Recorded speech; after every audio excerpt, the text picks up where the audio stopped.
Hey guys, I'm Jacinta and welcome to the Fearlss podcast, where I interview athletes who achieved incredible things. Today's guest holds a pro status in the WBFF Bikini division. On the podcast today, we talk about how she even got into competing, nutrition, mindset behind when you are competing. We also speak about reverse dieting and loads more about what it takes to compete at that level.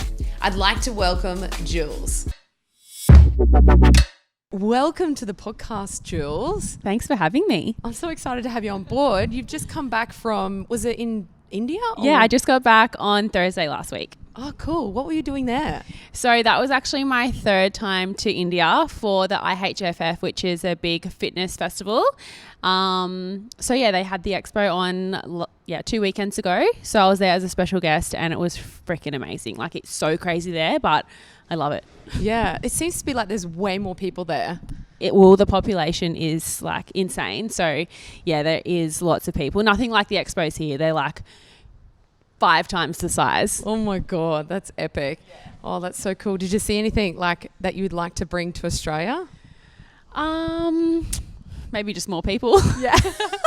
More people to get involved with like health and fitness. But when I think back to when I went for the first time in 2016, and seeing how much it had grown over the last 3 years is insane. So I can only imagine what it will be like next year. Yeah. And do you think India is like a culture that is stepping into the health world now, or is it something that has been going on for a long time? Yeah, it's definitely growing, and it's really just trying to push the Indian females to work out, because they're very scared to train, and they just don't have that education like we're lucky to have here. So it's just really educating and inspiring them. Oh, well, when people don't know, they think, they don't know what to do, or it's intimidating. Like, it could be very nerve-wracking going to a gym when you're not sure what you're doing, or if you don't have the help from someone. It's just, I think, like, I don't know, that would be so awesome to have something like this there, like a female training gym to, just get them excited to go and train, that sort of thing. Yeah. Oh, no, that's cool. Now, I know you are a WBFF Pro card status, and that's this year that you just achieved that. Tell us about it. So I have been competing since 2012, and I've recently did a show in July where I won my pro card, and that's basically where you win your overall division, and now I can only compete with other pro athletes. Oh, cool. And what division were you in? So that was for bikini, WBFF Bikini. Oh, I love the bikini girls because they're not super muscly. They look really toned, and I guess if you trans that into a photo, it looks achievable for the general public. So I used to compete in a different federation, and it was sort of going along the lines where the girls in bikini they were too shredded, too muscular, and that wasn't the look that I personally loved. So I recently switched to the WBFF in my first show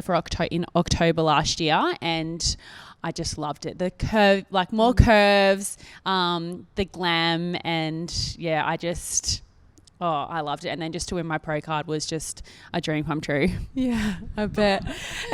The WBFF show is amazing if you've never watched it. It is insane. Like, I watched my first show. I think that was one that you were in. Oh, really? Oh, that's hilarious. 2 years ago. Yeah, 2 years ago, I went and watched Nina compete. Yeah. And I was sitting there and I was just like, I want to be a part of this. Yeah. And then that's when I did the next show, the October show after that. And I think it's so cool because you feel sexy. Yeah, it is very sexy. Like, you walk because out. You can pose what looks good for your body, and you don't have your set pose where you just stand and hold. You're moving around and just owning it. Yeah, I love it. And so tell us about what inspired you into competing. So I did my first show back in 2012, and it was just the people I was around. Like, my friend Steph, we were training together for a long time, and she was right into competitions, and I had no idea what they were. I'd never been to a show before. And we just found a show that was coming up that I decided to do. Yeah. And I remember walking into the show on show day, and I just saw all these guys flexing on stage in trunks, and I was like, what the hell am I doing? Like, it was so new to me, and when I got on stage, I just fell in love with it. And then I didn't do another show again until then. I think I placed like top 10 in that show. Yeah. And I knew I had a lot to work on. Yeah. So I really took some time on just like dieting properly, smashing my training and just building some muscle. And I didn't do another show until 2016, I think. Yeah. And really got to know my body. And I guess like what inspired me most was just the people I was around and they were doing it. So I wanted to try it out and see what I thought. It's amazing they say that you're a product of the 5 people that you hang around. So of course, if you're around that, then and I was working at Good Life at the time, and the group fitness manager or personal training manager at the gym, he did a lot of diets for people and stuff like that. So he did my diet for me, and cool. I saw him every day, so he was checking in with me and helping me out because I had no idea. Oh my gosh, my first prep, I was literally just eating like beans and fish. Like, oh my God. I know. And then to now, like eating like a big variety of foods and having that flexibility. It's just, it all comes down to knowledge and just trialing like what works for you. Yeah. And I think everybody is so different, and there's so many different avenues now. There's like I'm vegan, and then there's like pescatarian, and there's meat eaters and carnivores, and it's just crazy. And the amount of people that compete, like not one person would be doing the same thing. Yeah. So you really just have to focus on yourself and your journey, and really switch off the noise around you with what other people are doing, because you just, at the end of the day, it's about you and being your best version of yourself when you're competing, because you don't know what the judges want, especially in WBFF. Like they might have a certain look that they want. So you just have to focus on yourself. Yeah. And I think sometimes people have this perception of when you compete, like what you were saying, that you have to have like a bigger butt or a bigger glute. So they're so fixated on achieving that, when really it's about just improving yourself. Yeah, definitely. So, and it is the overall package too. So you can't just have the biggest booty on stage, but then, you know, you might not be able to pose, or you need to have the whole package. So that's why it's just really important to focus on yourself. So working all areas of your body, smashing your posing, and you need to enjoy it. Yeah. Like no one's forcing you to compete. Like I absolutely love it. So it's not like a chore for me. Yeah. I remember I did not practice my posing enough. I was a bit stiff. I walked out and I was like, oh, the lights. I was like, holy smokes, there's so many people here. Yeah. And I was just like, this is exciting. And I was just, you definitely, I think, need to nail everything. Well, I look back at my posing when I first started, and I've come a long way. So tell me about your recent comp when you got your pro status. What was the mindset? Like, you've obviously done a couple of comps. How are you going into it? Like, how are you thinking about it? Yep. So I'm not going to lie. Obviously, each show that I've done, I've wanted to win. So, you know, I recently competed in the May show with no intention of doing the Sydney show, which was going to be in July. So I actually had a really busy year. Like, this year's been huge. So I've been to the States twice. I went to New Zealand. I went on a cruise with my boyfriend and his family. And this is all in prep. So I started my prep for the May show in January? Yeah. Or was it February? I think it was February. I started my prep, and just having all these trips coming up and stuff, like, I was just constantly reminding myself of my goals every day, knowing that I wanted to step on stage in May. Yeah. And come to my show in May, I was really happy with how I looked, but I just knew that I could give more. Yeah. And so I spoke with my coach, and we just decided to push for the July show. Mm-hmm. And when you say give more, what do you mean? Like, I think just having all those, not just all distractions of travel and, you know, trying to prep when you're overseas is quite challenging. So I did definitely learn a lot, but just being in my own space here in the gym and, you know, being in my own space, found it a lot easier to do my prep. You seem to get like a routine, and then that's what it is. It's routine, and just being out of your routine can just, you know, missing meals or like, you know, not being able to find a gym or getting your proper workouts in. But yeah, so I forget what the question was. I think I've just gone off track. But while we're on it, I just want to know, how did you manage your food overseas? Like, what did you do? Yeah, so I make sure that there's somewhere that has like, if their sponsors are booking me like accommodation that has like a kitchen so I can like prep my food. Oh, okay, or before I go, I'll look up meal companies that I can just get my food sent to the hotel and I can track it that way. Yeah, smart. Yeah. Prepared. Yeah, then it's already done. You don't have to worry about it. Or just going to a local supermarket and then just getting your basic, proteins, carbs and fats that you can have and you're just eating for fuel, not so much taste. But it's actually been pretty good. Like, the worst is just when you're flying because I don't know what it is when you're just stuck on a plane and you just like want to eat every 5 seconds. Yeah, I want to sleep. I don't know about you. Yeah, no, I just want to eat. I'm out. I'm done. Yeah. So yeah, getting my pro card at the May show was just the best feeling, but knowing how hard I'd worked all year for that, just made it all worth it. Okay. And going into that was in Sydney, right? Yeah, that was in Sydney. Yeah. So were you nervous to walk on stage? Like, did you feel like you had it or? Every show I've done, I've always been so nervous, but what I always say to myself before I walk out was just like, you've worked way too hard to be nervous. Like, you just have to own it. And with the little time that you have on stage, you can't let nerves get the rest of you. I felt so good going into the May show. Like when I looked, even just looking at my physique between, May and the July show, I was just like, I've given everything. Yeah. Like, whereas in the May show, I was just like, I feel really good and I was really happy. Yeah. But now you're the proud. difference, like, I definitely earned it. Yeah. So.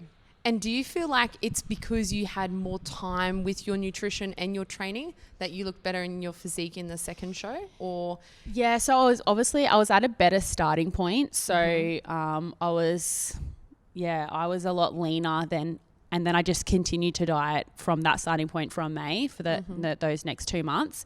I didn't have any cheat meals. I didn't have any refeeds. Wow. And just what was your calories on? What were you on? The lowest I got down to was about 1,200 calories, but it was probably for about a week. So it wasn't for the whole time. Yeah. And then, there might be a higher day where I'd have more carbs on one day. Then it might be a lower day. So there'd be days where it would be harder, but then knowing I had a high carb day coming up would sort of make you feel good. Yeah, it's like, okay, I got this. Yeah.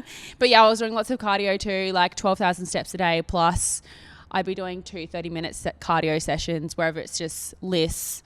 It's like low intensity spin bike or treadmill, cross trainer, plus on top of my 5 to 6 weight training sessions a week.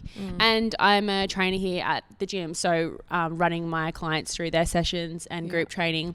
So they were long days, but I get to do that all during the day, working morning and afternoon. So during the day is like my time to just, do my prep and my training and stuff. I think for people that have never done comp, like it is so challenging to get yourself motivated. Yeah. It doesn't stop. Yeah. It's all day. And to actually know that you have to go and do cardio and it just be on the treadmill and it be like mindless. You just got to do it. Yeah. That's bloody hard. Yeah, it is hard. Yeah. And I think back, now that I'm not doing all that, I think back now, I'm like, holy shit. Like when you're in it, you're just doing it and you're like, this is what I have to do. Yeah. And you don't think anything else of it. You don't question it. You just do it. It's the mentality just switches when you're in prep.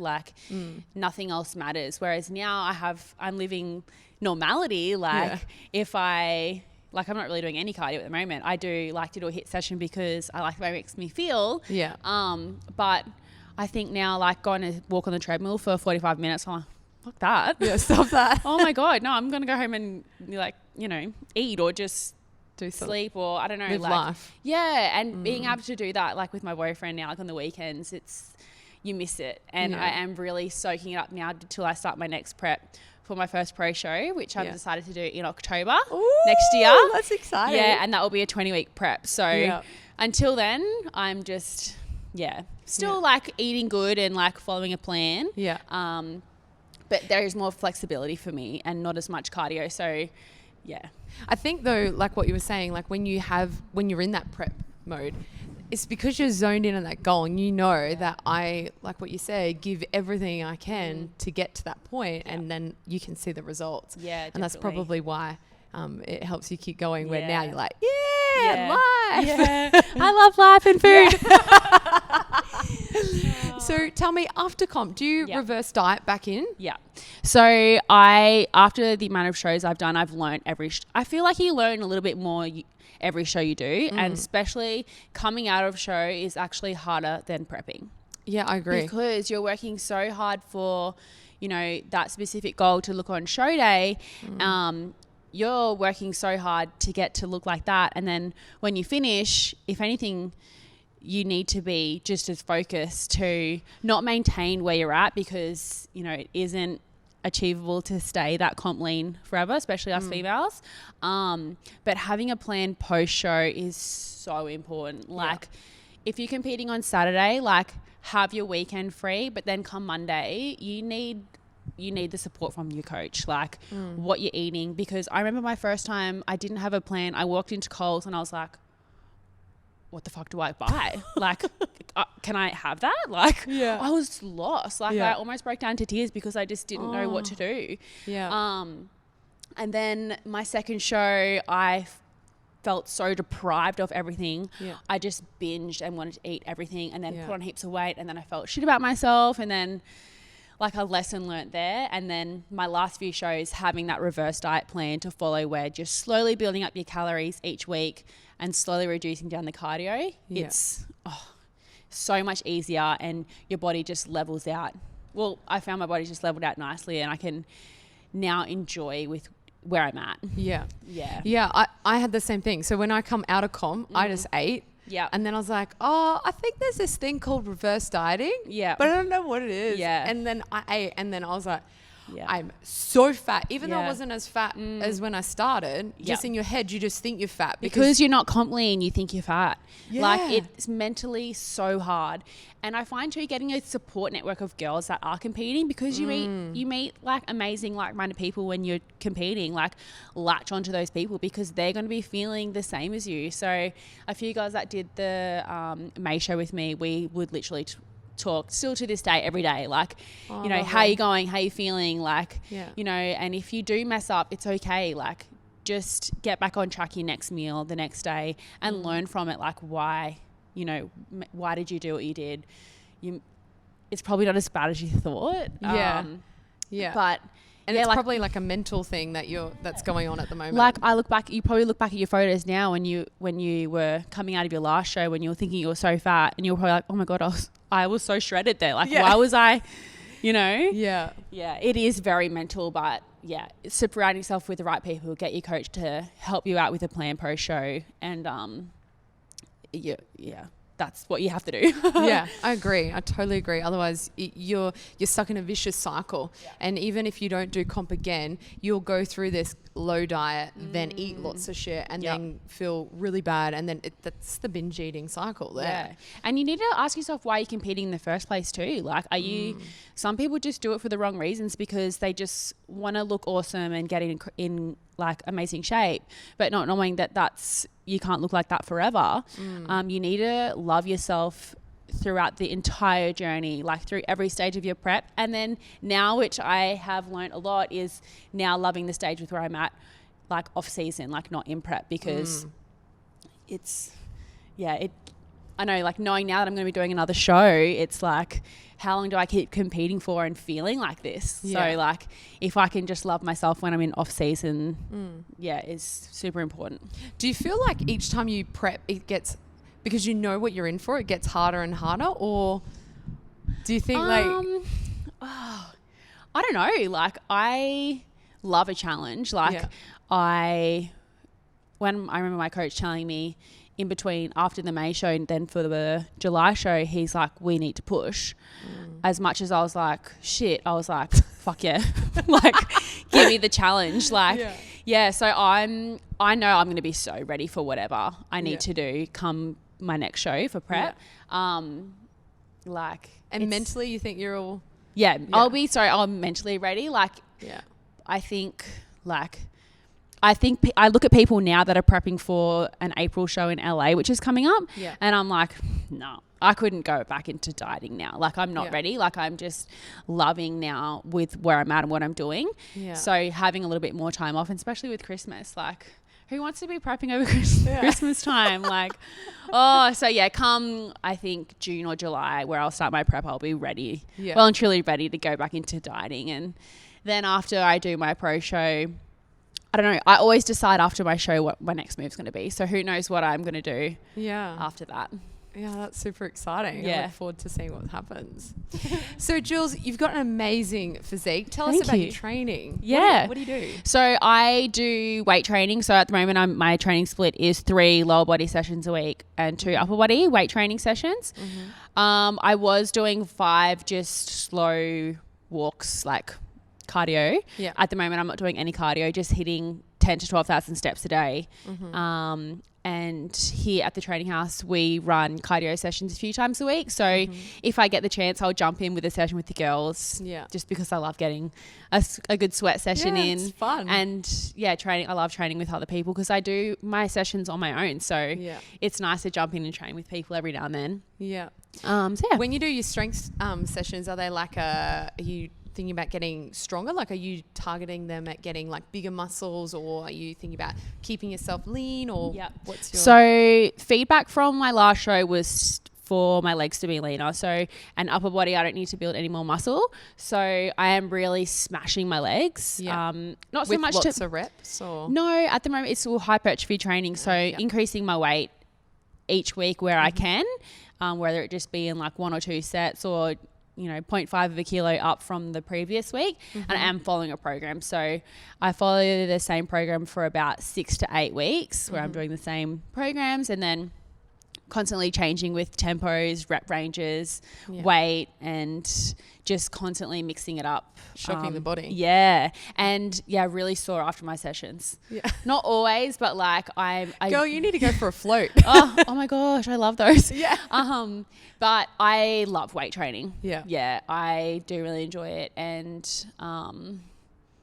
I find I need something to follow. Otherwise, I'm just sort of wandering out the gym like, I'll do this today or this today. So having something that I know that what I'm doing going into a session works really well for me. Yeah. And I think the cool thing about having that as well is you've got a structure and you know what's going on. Like, you are training your bicep and your tricep. You're not training just overtraining one particular muscle group. Yeah, that's it. So tell us about, like, if you were going to do a photo shoot, do you lean down for photo shoots? Because if we look at your IG, you look amazing on IG. Thank you. So what do you do? So I recently had this discussion with my coach not long ago, and coming out of comp and then having all these events like expos and traveling to India, I'm like, I want to look amazing for it. I want to diet and look good for it. And he's just like, okay, take a step back. He's like, we can't have you in like a calorie deficit all the time, because then you won't progress for your next show. So I need to be, eating more food now. Because ideally now my goals are now working for my next show. Yeah. So what I do now in my off season is all going to, come down to how I look when I compete next, or how hard my prep's going to be. So if I'm constantly dieting, when I come to my prep, I'm going to be hungry and it's going to be harder. So now if I have a shoot or something coming up, I just have a look at what I'm doing, and if I have been slipping up on the weekends, it's just making sure I stay consistent over the weekends and continuing training, maybe drinking more water. But I don't do any crazy diets or anything like that before. If I know I've got a shoot coming up in a week, I'm like, okay, I'm going to be really good this week. I'm going to stick to my plan that I'm on, and maybe add in maybe an extra HIIT session here or there, just because I know I'll feel better if I do that. Yeah. Yeah. And I think like what you're saying about your coach, if you were to stay low all the time, you wouldn't be able to work on shaping the body if you were so low. Like, you wouldn't be able to say like grow the butt like a certain way. Yeah, well, you can't build muscle constantly while you're in a calorie deficit. So, and then it's just like just finding out what's important. Like, I don't have like all these shoots and events coming up all the time. Yeah. Like with my photos and everything on Instagram, like my photo I might be posting might be from a shoot I've done a while ago, and then I have all these photos from it that I'll just be posting throughout. So I'm not like doing shoots every weekend and stuff like that. But my number one tips for things, if you do have something coming up, just set yourself a goal. And if it's 2 weeks away, just tell yourself you're going to get a couple of extra walks in, stick to your food, especially on the weekends, because that's where people, you know, really fall off track. Yeah, have a few drinks. And it's like maybe have no drinks on the weekend leading up to your show, and drink 3 liters of water a day, and then just have that goal in mind that you do have a shoot, and that will, you know, keep you accountable, you know, leading up to it. Yeah, absolutely. Yeah. So your next big goal is the show. Yes. So in October 2020 will be my Pro Show debut, which is going to be here on the Gold Coast. Oh, wow. Yeah, and I'm so freaking excited. So everyone, you'll be able to follow Julz. I'll put all her links down below, so you'll be able to watch her. Thank you. Prep. Yeah, so it should be good. Do you know what your costume you're wearing? No, but I actually picked up a couple of bikini sponsors from my last show that want to do my bikini for my pro show, which I'm like, holy shit, I'm freaking so excited about that. So yes, I've got a few colors in mind that I've seen from. I recently watched the show what show was just on at the last show I went and watched, I actually presented awards at, which was really cool to be on the other side and watch and not actually be competing. Yeah. So I saw some bikinis that I took photos of that I just loved. Yeah. So just getting some inspiration together to put that for when I design my next bikini. Yeah. And for everyone that's listening, if you haven't seen a WBFF show, what we're talking about is with WBFF, it's about the glamour. It's about... Yeah, it's like a world beauty, fitness and fashion. So in bikini, we wear a bikini and then also like a gown. Yeah. So you can pick whatever you want, but it's about, looking really great and beautiful and having a theme behind it. Yeah. Yeah. So Julz, tell us your advice for anybody out there wanting to trim down a little bit, start their health and fitness journey. What's your advice? My advice would be firstly writing down some goals and then getting a little bit deeper with your goals and finding like why you would want to achieve them goals and how it would make you feel if you achieved them. So getting on a deeper level will make it feel more real for you. Getting, like I said before, getting like a support team or a group of friends or even just one friend that can you keep accountable for you. So training with someone or a group of people is so motivating. And finding the things that you love to do. So like if you love running or if you love swimming, like you should do those things. So if you don't like going to the gym, like you're going to hate getting up every morning and going. So find the things you love, get a support team around you, write some goals down and just commit to it. Yeah. I think that's great advice. And I think like, especially like what you said with the surrounding yourself with people, I think you need to have someone who pushes you just that little bit. Yeah. Otherwise you're not going to, it sounds good in the start of you going out there and doing it, but you won't. Well, it's really hard to keep motivated. Yeah, especially if if you've had a long day and, you finish work and you just want to go home, just for someone to just be like, no, just, still go for a walk, like might be all you need to be like, oh yeah, I'm going to go for a walk. Yeah. But what I find really motivating to me when I was on prep was finding podcasts that I really liked listening to. Yeah. So then like at the end of the day when I'd finish coaching my clients, I'd get excited to listen to the next episode. So, or even audiobooks and stuff. So get something that I get excited about watching or listening. So then at the end of the day, you can put it on and switch off and you can listen to your book or whatever. That's another motivating tip as well. Yeah, absolutely. And so we are here in your gym. Tell the guys if they're in the Gold Coast, where are we? Yeah, so this is mine and my business partner Candy's gym. It's called The Training House and we're here in Tweed Head. So it's an all-girls training studio and I freaking love it. Yeah. Like it is just like my space. I love it. And we are hoping to maybe expand in the new year, but at the moment we're so happy here. We have a really good group of girls and they just come in, get it done and leave, and that's what I love most about it. Like there's no drama, there's no like, it's just fun. It's just fun. If you check out their social, watch our Instagram. Yeah, it's an awesome space, and I freaking just love it here. Yeah, cool. So I'll post all that in the down below as well, guys. So if you want to come in and see Julz and the crew here, you're more than welcome to catch up with her. Well, thank you so much for coming on the podcast. Thanks for having me. And we will see you in October. 2020, I'm coming for you. Yeah. The new goal is the Australian Pro. So once I win a pro show, I get my crown, and then I get my sash that has Australian WBFF Pro. Yeah. So awesome. Envisioning my crown. Thanks for listening in, guys. If you're on Apple, please leave a 5-star written review. If you're on YouTube, give us a thumbs up and subscribe to the channel. All right, I'll see you next week with the next inspiring story.